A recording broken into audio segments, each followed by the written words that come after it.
So now as we jump into the meat and potatoes of the content we have to cover today, again, like I said, we're going to talk about the transition from the assessment interview calls with cases and contacts that we've all been making for months now. We're going to talk about a few terms we're going to address at the very beginning.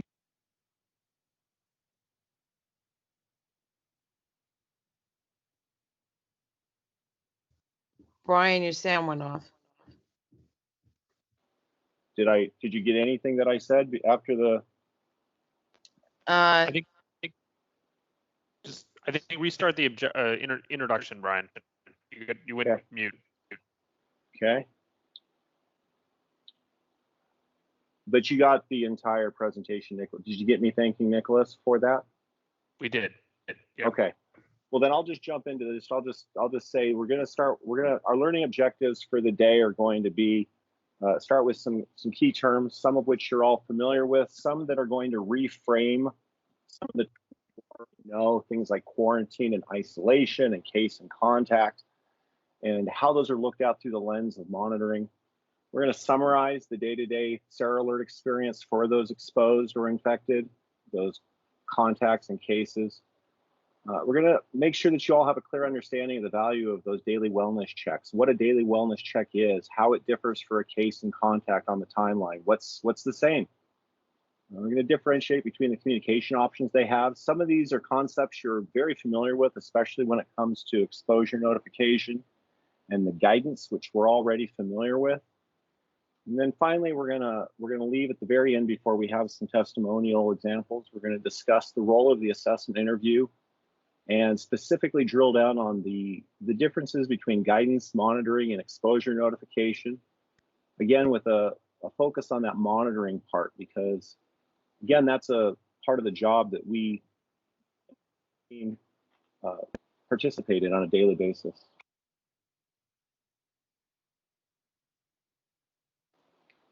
So here's some key terms. SARA Alert is an open source tool that was developed by public health experts for public health. It's used for monitoring and reporting symptoms and resource needs for individuals. The SARA Alert system specifically uses text messages and emails with web links, and it's complemented by the phone calls that we make, the daily wellness check phone calls that we make on the SARA Alerts teams.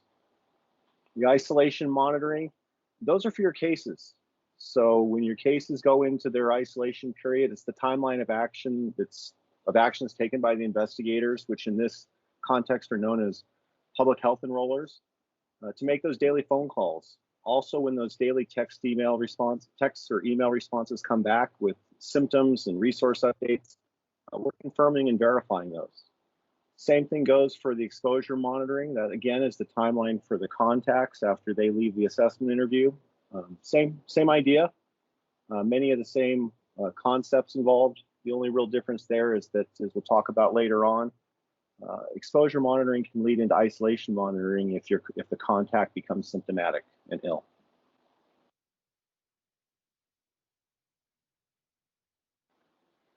Daily wellness checks, or DWC.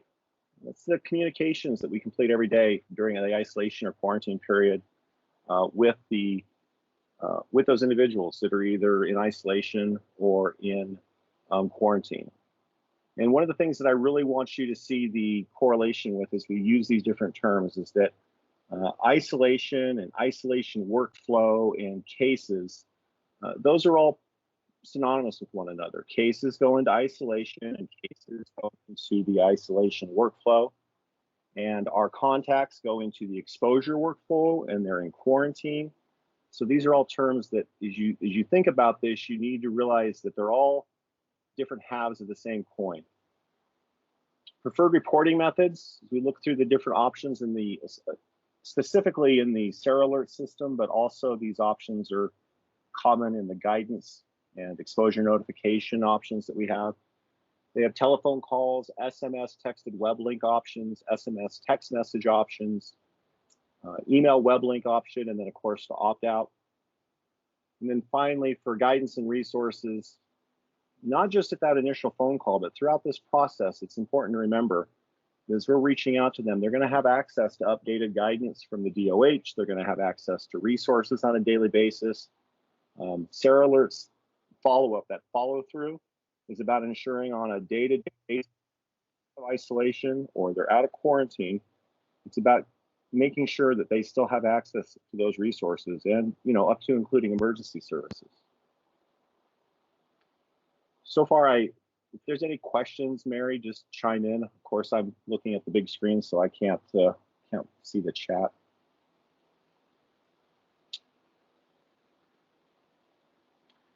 And here's a pictograph that's generated by the SARA Alerts project. It walks through the 4 primary steps of how SARA Alerts works.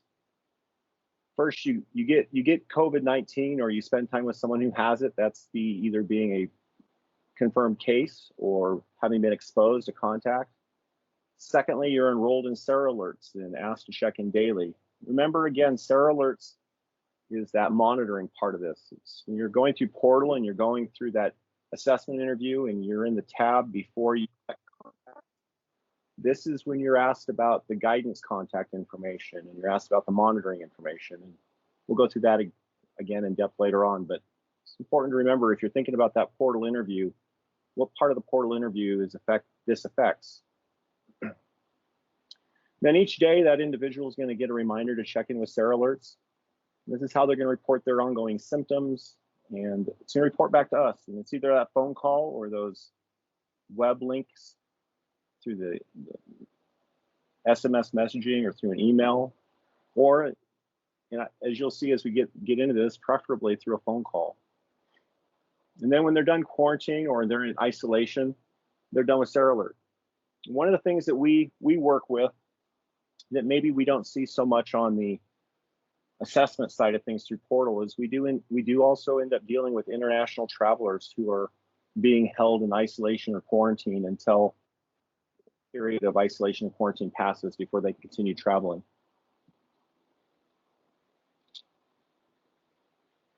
So here's a breakdown of the timeline. If you look at this, take a moment to just examine it. One of the things you'll notice is once again how this mirrors what we learned in training originally for the isolation and quarantine period. Exposure monitoring, that very first day after the assessment call is made, hopefully it's that next day, sometimes it's a couple days.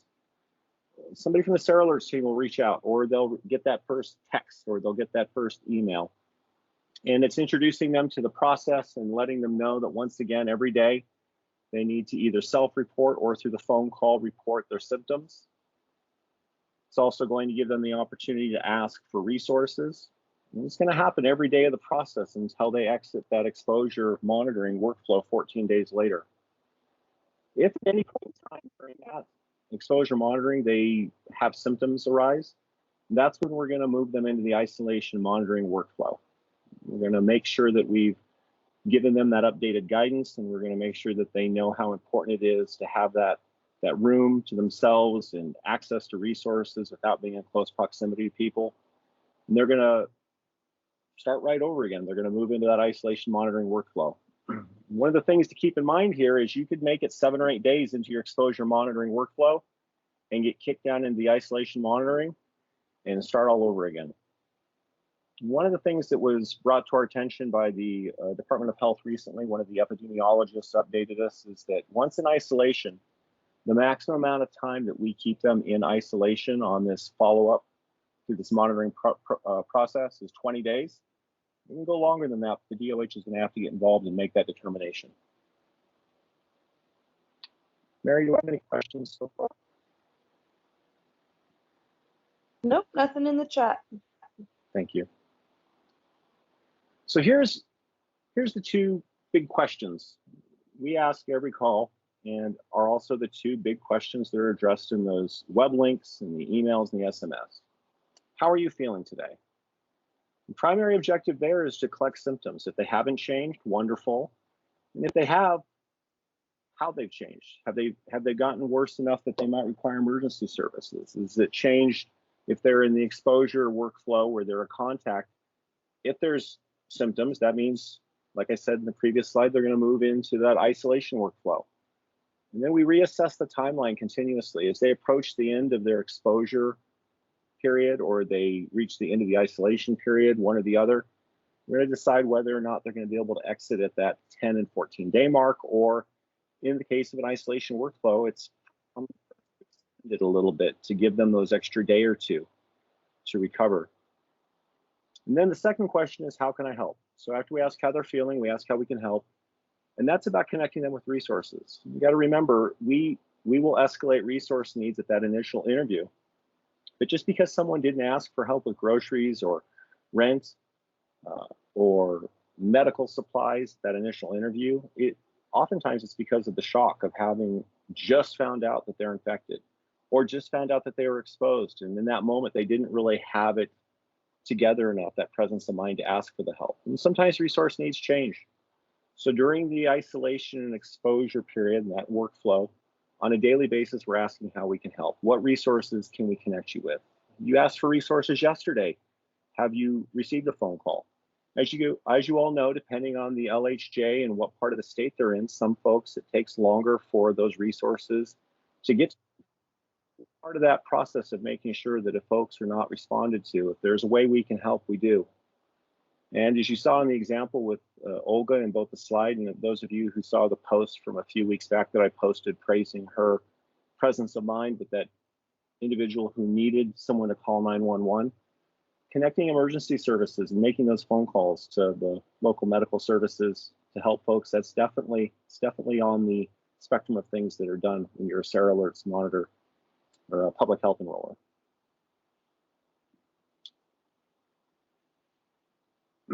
One of the other concerns that obviously a lot of folks have is how to identify whether an incoming call is a scam or it's not legitimate. And right out of the gate, SARA Alerts has the phone number that you can expect to receive all text messages from. So whether it's the SMS web links. So when we refer to SMS web links, I'm talking about a smartphone, Android, or OS phone.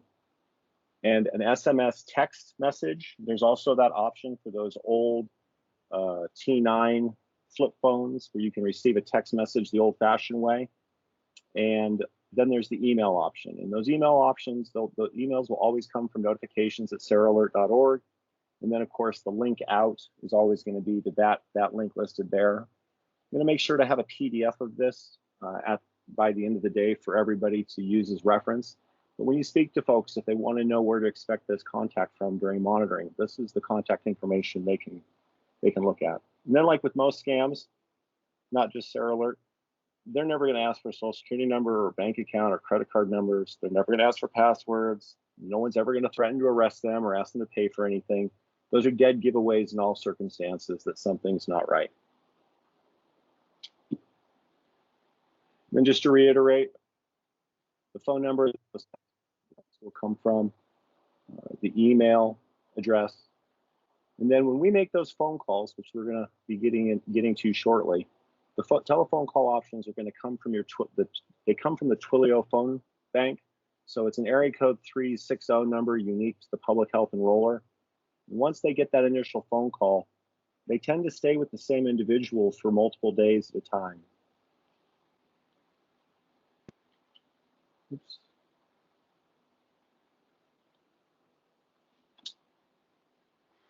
Right now, when we're doing these daily wellness checks or we're getting the monitor preferences during the interviews, those assessment interviews, the most common is text.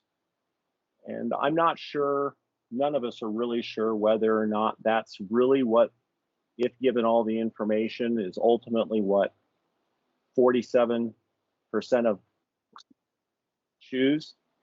But you'll see that only 11% are phone calls, and looks like there's a smattering of other categories here that are in the mix. And of the choices here, really, we want to make sure that as close to 100% are picking phone call, text, or email so that we know that monitoring is being chosen. These resources are too important and too valuable for folks to not participate. So participating in monitoring in any way through any of these reporting methods of phone call, text, or email is just really, really critical part of all of our jobs.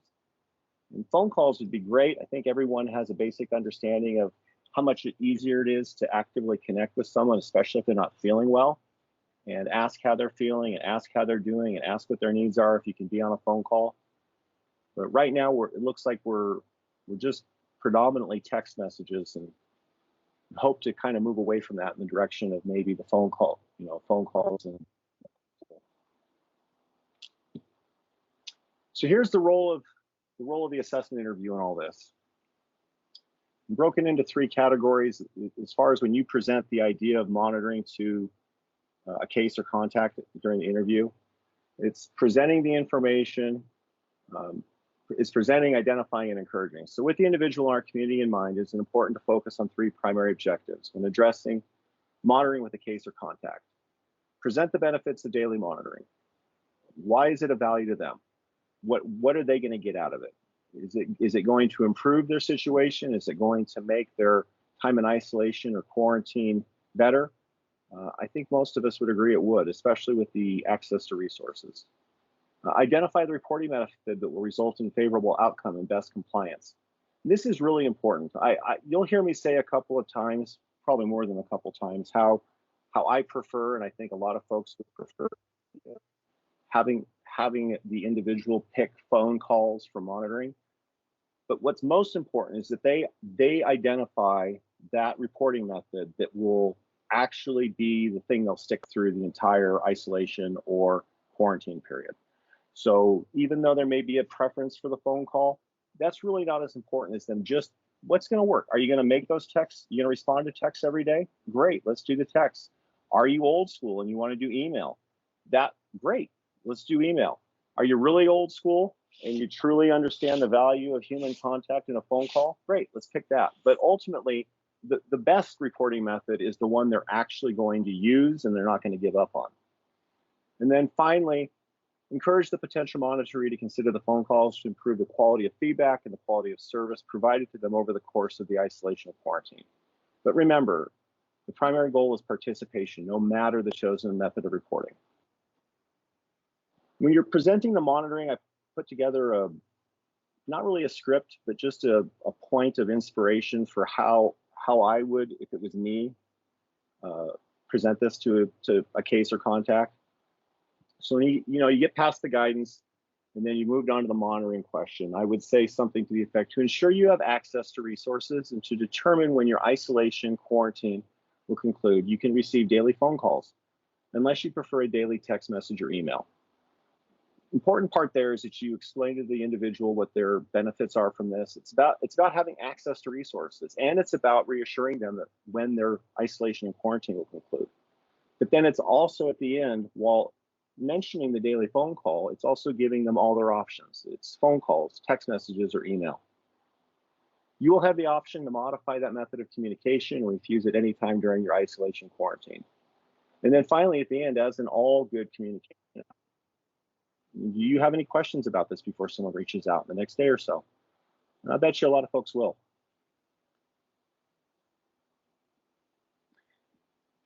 So here's what it looks like and what the outcome is and how this connects between the portal interview, when you folks are first making contact with the case or contact, and what they get, what's happening on their end.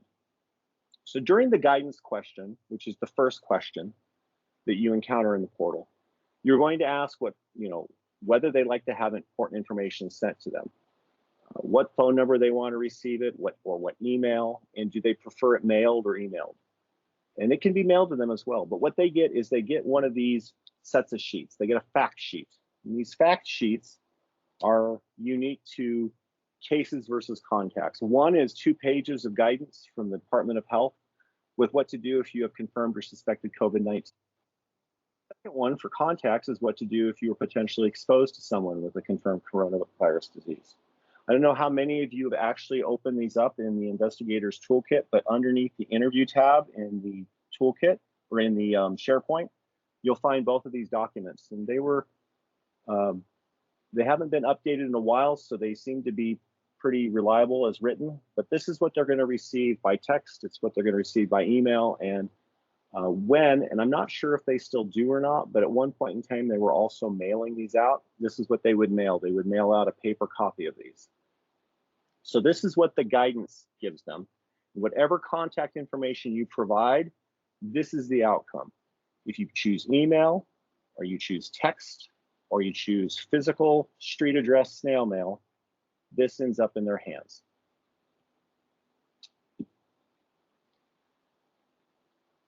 Real simple. Monitoring.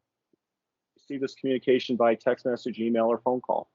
This is what's going to lead to those daily wellness checks. So it's important to keep in mind that they may want to receive their guidance in the mail, or they may want to receive their guidance in a text, or they may want to receive it in an email, but this is a completely different animal. This is how they plan on following through on their isolation or quarantine period for the next 10 or 14 days or longer. Picking this and making this selection, this is the point in the process where I would encourage everyone to take a moment and explain to them what the consequence of this decision is.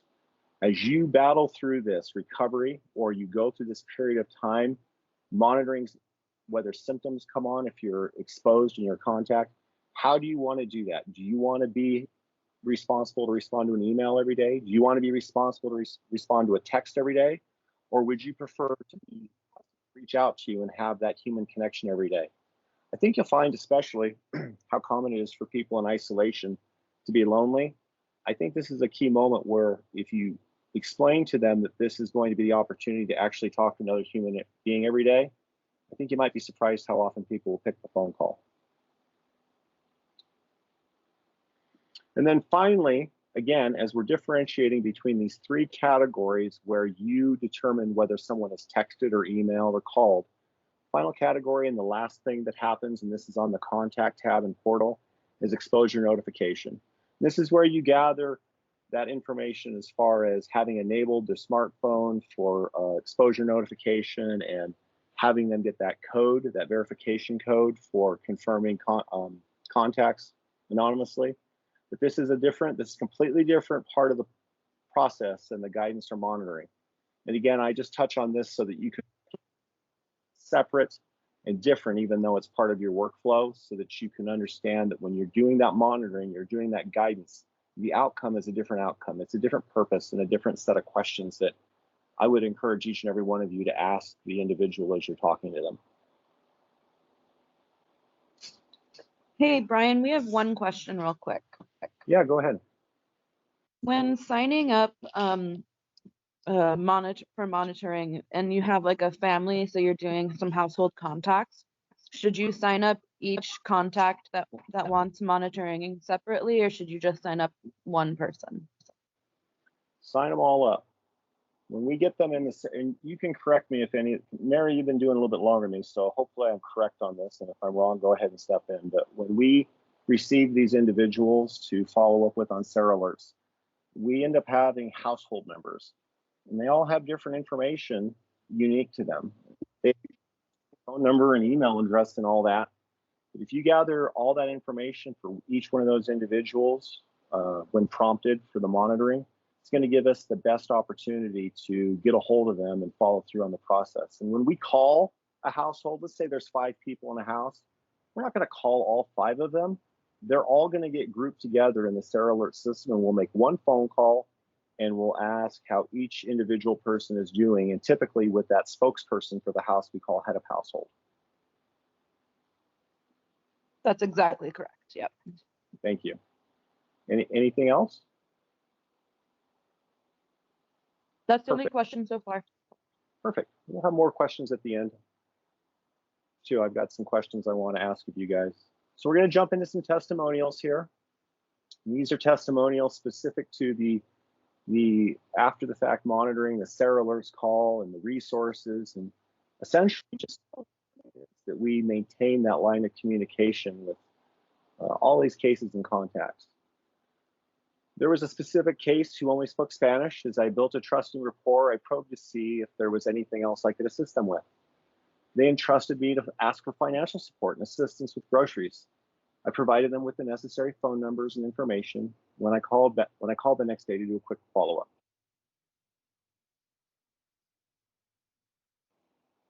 I discovered that the case was not able to get the assistance necessary because there was no one that spoke Spanish at their local health jurisdiction. I quickly informed my supervisor, and they were able to escalate the case to DOH. The following day, the individual did report that someone from DOH called them in their native language and was able to get the necessary assistance.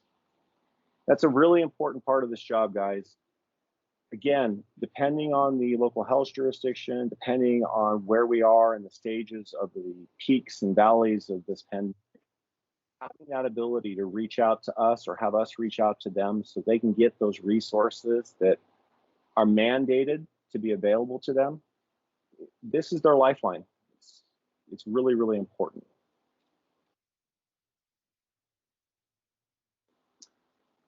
I was calling a case that was a minor and had to speak to a proxy. In talking with the proxy, I found that the mother had gotten sick via her child and was pregnant. She was feeling very sick and scared and didn't know what to do. She wanted Tylenol and hadn't been able to take a test, so there was no case on file for her where they would have asked about resource needs. In that conversation, I was able to offer her links and phone numbers for how to get some of those resources and escalated the case to make sure there was a case file open for her and that someone would be in touch to complete a case interview and address any more concerns she had regarding her pregnancy. For the majority of the phone call, she was crying, and being able to have the freedom to just a ton of information was invaluable. She could just talk and had the skills and knowledge to get that, and I had the skills and knowledge to get her the help she needed without the pressure of having to complete an entire case investigation. That's another thing about these calls, these monitoring calls. It's not just about gathering information on symptoms or gathering information on continuing resource needs. This is about establishing a human connection with someone who may be alone or may be isolated, and they need that connection with the outside world. It can often be that little spark of energy and positivity and human connection that just keeps them going. And these are not demanding calls. Again, it's how are you feeling today and what can I help you with? And this just came across today. This is a very, very encouraging story that hits close to home. A former cohort 8 coworker of ours was away seeing family with her fiance got COVID. One of the CICTs here called him for his CREST interview, and we got him set up with resources. He ended up getting groceries delivered and everything he needed to isolate safely. I wanted to share their story because it seems like we talk to strangers all day, but this time it was part of our family. It's close to home. This affects a lot of our friends and family we know, including our coworkers, and seeing that this process works and that those resources, food, medical supplies, whatever it may be, there's a process there for us to follow through and follow up and make sure that everything is being done to follow through on that guarantee or follow through on the promise of resources being available depending on their jurisdiction and what part of the state they're in. So here's the wrap up. So this is going to be where one at a time we'll just pop through these and I'll have Mary field the answers. Can anybody tell me what 2 questions are part of every daily wellness check telephone call?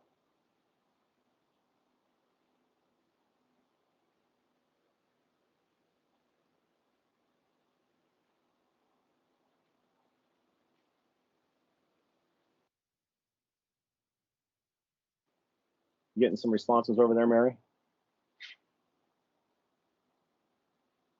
We have one person who said fever. Okay. I actually just repeated these 2 questions in the last minute and a half. I tried to say it a few times. Oops, there we go. How are you feeling today? Yep, that's one of them. Yep.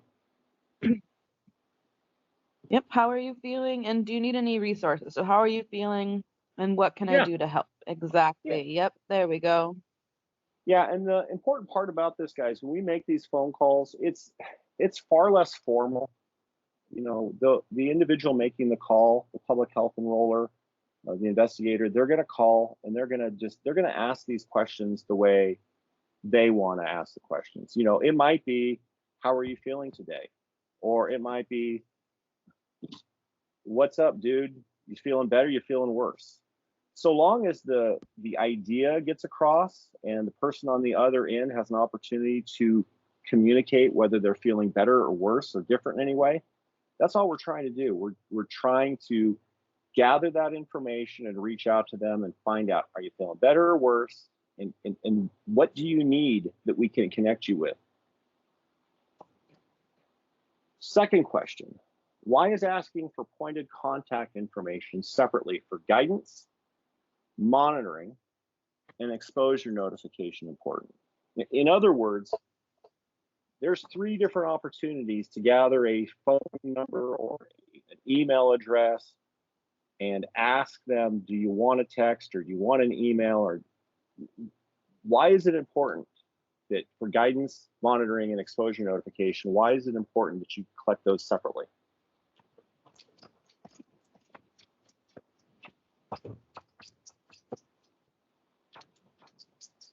And in addition to typing it into the chat, if you want to raise your hand and Mary can call on you again, since I can't see the raised hands or not, you feel free to raise a hand, have Mary call on you, and you can speak too. It's awful quiet on my end. Herbert? Bailey? Oh, hand went back down. Oh, yeah, go Oh, ahead. no. Oh, sorry. Yeah. Why we asked that is because it's their preferred method that they can commit to. And like for the guidance part, it's like what form do they want to see it, visually, like on a text message, or they want paper or email. Well, let me ask you as Go a ahead. follow-up, when you fill out the guidance answer, what is that information going to determine? Is it going to determine what kind of phone calls you get, or is it going to determine what form of communication you'll receive the guidance in written form from the DOH? I would say that Sorry, there's a delay. I apologize if I'm talking over you. I think just basically the guidance gives, to me, I would say it's my preference how I want it. Like, just like we would ask them. I don't know how to, I guess I'm not understanding the question correctly.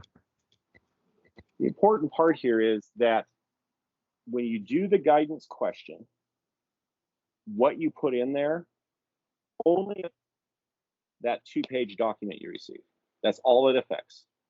So you're going to get a 2-page document if you're a case or a contact. That 2-page document is going to be digital, or it may be mailed to you. That's all that affects. If you put in a phone number and say, I want to receive this by text message, that is the only thing affected by that decision. It has no impact on how you get an exposure notification, and it has no impact on the monitoring. You with me? Oh yeah, but basically, I guess I'm not explaining it correctly that's like basically what I'm thinking in my head. But so that each of those are separated, just like what you're saying, is because it's all about preference on that category, and that's the only category alone, like for the guidance category, monitoring category, and then the exposure category. Yep. Yeah, and in other words, maybe you want to receive the guidance message, but you still want to receive phone calls. Or maybe you want the guidance emailed to you and you want the monitoring done by text. It's just important that you slow down long enough to just explain to the individual what the consequence will be, what the eventual cause and effect situation will be for if you decide to do this for guidance, this is how you're going to receive the document. If you choose this for monitoring, this is a 10 to 14 day commitment. And the exposure notification is for receiving that anonymous code for, providing further exposure contact information. Next question. How do the preferred reporting methods differ, and which has the highest likelihood of the individual completing monitoring? Now, first part of this question is pretty simple if you want to explain the different kinds of methods. But even though I may have expressed a preference for a reporting method, I want you to think about the second part of that question, because it may not be as obvious as it seems just because I expressed a preference. So which method of reporting is the one that has the highest likelihood?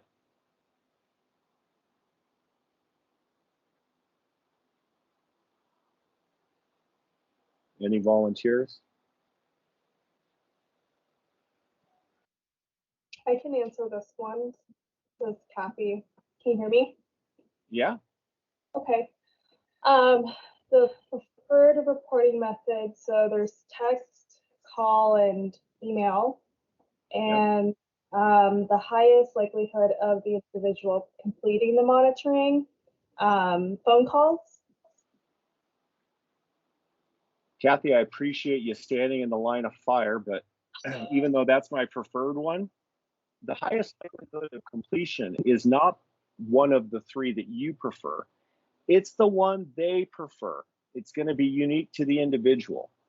The one that will have the highest likelihood of completion is the one that they, in their lifestyle and their personality, and after they've heard their options, it's the one that they know they can see through to the end. Do I prefer the phone call? Absolutely. Do I think it's easier, and do I think it gives us a better outcome and gathers more reliable information and it has a higher likelihood of guarantee? I do. But if they are going to respond to the web links every day on a text and that works best for them in their life, then that's the best one. If it's better to do email, that's the best one. It's important that if after hearing their options, they have one they like better, that's going to be the one that has the highest likelihood of success. And then this is a personal question for you guys. There's not going to be any wrong answers to this, because after everything we talked about, this is you guys giving some feedback, particularly those of you who aren't familiar with SARA alerts, at least haven't been that familiar. What do you think is the most meaningful and beneficial aspect of monitoring and daily wellness checks from your perspective?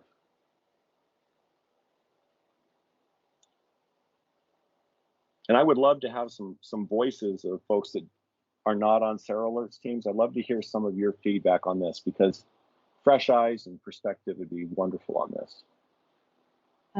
Anna has her hand up. Go ahead. I'm sorry. So I didn't realize how personal the monitoring can be, and for me, I find that really meaningful. That, you know, besides the first survey that we give them, which, you know, because as much as we try and build rapport during that first survey, it can sometimes catch people off guard, I know. And so I imagine that following up with these people throughout their quarantine or isolation period would be really meaningful to them. Just feeling like an external, you know, support through their illness. I find that really, yeah, I find that really, really meaningful. Thank you so much. I think when I first started learning about this, that was one of the things that hit home for me too. And if you ask the folks who make these calls every day on my team and the others, I think that's a big part of what's so rewarding about this aspect of the daily wellness checks, is that you do often get to make phone calls for 4 or 5 days sometimes to the same people, and before you take a day off and you hand them off to someone else. But those relationships that you can form over 4 or 5 days, I have several folks on my team that I have one in particular who set 3 call length records this week, because every time she would call, the same individual was waiting by the phone, looking forward to that phone call, and had so much to talk about. And those are the kinds of relationships that can come out of this. And it's the kind of meaning and value that the cases and contacts that it has to them, particularly when they're scared and they're alone. Yeah, it's pretty fantastic. Thank you. Anybody else? Diana? Yeah, I think if it was me doing one of those SARA Alert calls, I would just feel so much better about the job I was doing, because, you know, as a CICT, you do your job, you do your best, and you hope, you know, based on the tone of someone's voice that, you know, you hear some gratitude maybe. You hope that you've made an impact and you've been of some benefit to them. But the SARA Alert folks, they know that their job makes a difference, and to me that would be the biggest deal from my perspective. Thank you. I think that's a common takeaway from this. I'd encourage everyone, even if you haven't if you're not involved in making SARA Alert calls, I'd encourage you to carry that attitude and that energy into speaking to someone about the monitoring. You know, you're about to say, by the time you've reached the monitoring question, you're about to wrap up your interview, unless of course you got, you know, 10 contacts, and some of you are superstars at gathering contacts. But if you're at that second to last tab and you're getting that monitoring information, it's one of the last opportunities you have to both connect with that person and also set them up for success, for us, that safety and security that comes with having monitoring after the fact. Anybody else? Mitch? Yeah, I think for me, what I consider a really valuable aspect of SARA Alert as like a new process that's become way more robust in this pandemic. Contact tracing has existed for a long time, but this sort of daily follow-up in an automated way, reaching out to absolutely everyone who was exposed, all of the contacts were trying to get enrolled in this, even if they're asymptomatic. I think we're trying to help build awareness when we're having the initial contact with people and get this type of a system normalized so that in the future it just feels normal and part of the government response.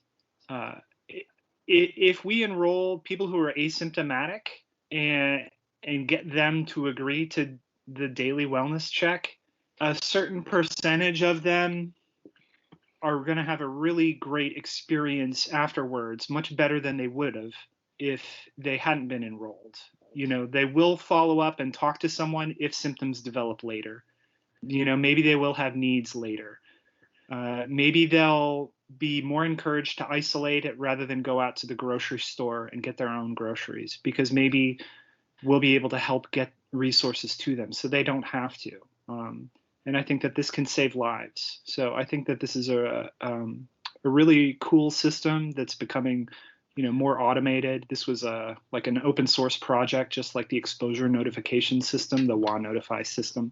So I think that it's really meaningful that our MAC teams are making this work really well and getting all this great feedback and testimonials about it. So yeah, I think this is really great. Thank you, Mitch. Carol? Hi, yes, I just want to say how important I think this conversation is. You probably heard me say it before, but in Massachusetts, we followed up with all cases and contacts through quarantine and through isolation, every day for isolation and every other day. And those relationships, Brian, that you talked about, that people developed were so important. And Mitchell, you make a really good point about getting people used to this. I remember thinking in all my years in human services, I thought, wow, this is the model to actually reach out into families and see what they need. Like, who does that, you know? I mean, usually people have to hang on phone calls, you know, on busy signals to get what they need. So it's such a great model. And I love the way you said, Brian, try to keep that energy with you in this conversation, and imagine, you know, saying, you know, we really want to, you know, to help you, to make sure, you know, maybe there's something you think about that you might need in 3 days from now, or and we want to be there for you, you know, that kind of thing. And take that energy to those phone calls, knowing what's behind it is to just make sure their families get what they need and feel safe. Thank you. Yeah, the thing that is important to remember is that this after the fact monitoring covers the spectrum. On one end of the spectrum, if someone's very sick, maybe short of being in the hospital, they're very ill. This is the very fringe of palliative, complex illness that we're trying to deal with. And folks aren't sure whether or not they need to go to the hospital or call 911. And on that end of it, it's very medical and it's very detail oriented as far as trying to figure out how severe it is and if we need to call for help. And again, it's very palliative. But vast majority of these, we're dealing with mental health issues, and we're dealing with that human connection and isolation and loneliness. And having the opportunity to convey that to somebody who maybe when you're talking to them, they're not feeling that symptomatic at all, or they're not taking it that seriously. Just conveying to them that if they're going to abide by the guidance that they're being given, there's going to be value in having that daily connection, that lifeline, if you will, that ability to connect with someone else, either by text or by an email, or better yet, by a phone call, and not have to go through this next 10 to 14 days or a little longer. They're going to have someone else on their side, and they're not going to feel like they have to carry it all on their own shoulders. Well, with that, unless we have, go ahead. Oh, I'm sorry. Yeah, can I add something? So I'd just like to thank you for this training, because after it, I feel like I understand the SARA alerts a lot better. And I'm interested in integrating that into my calls. So from the perspective of a CICT, when I get to the questions about monitoring, I will now be able to explain to them what monitoring is and the value that it'll have to them. So I can maybe encourage a phone call, because that's where you would get the most personal connection, or convince a lot more cases to not decline monitoring. So thank you for that, because I feel like now I can do a much better job, in my role, getting people that connection as well. Well, I am profoundly grateful for that, because all the work that everybody put into this, that's all we want. We just want the guidance and the monitoring, the exposure notification part of the portal interview to just have everyone just take that moment, take a beat, and reflect on what outcome you want for this person you're speaking to, so that you can let them know what their options are and understand the importance of those decisions. So with that, I'm going to make sure that there is a copy of the last 22 slides that have the content on them. And Brian? Go ahead. Hi, Brian. Sorry to interrupt you. This is Anna Marie, and fantastic presentation. Thank you so much, especially for representing all the SARA Alert staff who do this work every day, and all the CICTs who are helping to make sure that the cases and contacts get the kind of monitoring services that they need. Anna set this up beautifully, but can I ask you to show your slide again about the learning objectives? And to, if you're able to, if not, it's going to, I know it'll be part of your presentation, but Anna really did a nice job of summarizing, what she took away from this. And we are going to ask everybody, in their training, really to reflect on the learning objectives. So when Brian does send that out, I do ask everybody to take a look at it, and as you go through it, make sure that you're drawing that information. I think the presentation did a beautiful job of pulling all that out. Thank you. Thank you. Yes, I will, as you review this kind of one more time, I will make sure that this is posted somewhere next half hour at the latest. And Brian, did this get, yes, it's recorded. Good. Okay. Just double check. Yep, I hit the old record button. As soon as that gets downloaded, I will get a copy of that available for us to post where we need it to. And ditto what Anna Marie said. It was a great presentation. And I love the engagement of the CICTs, everybody here, and great summary of what the takeaway here, really. Well, I appreciate it. Thank you all very much. I will bid you adieu. Thanks, Brian. This is fantastic. Thank you.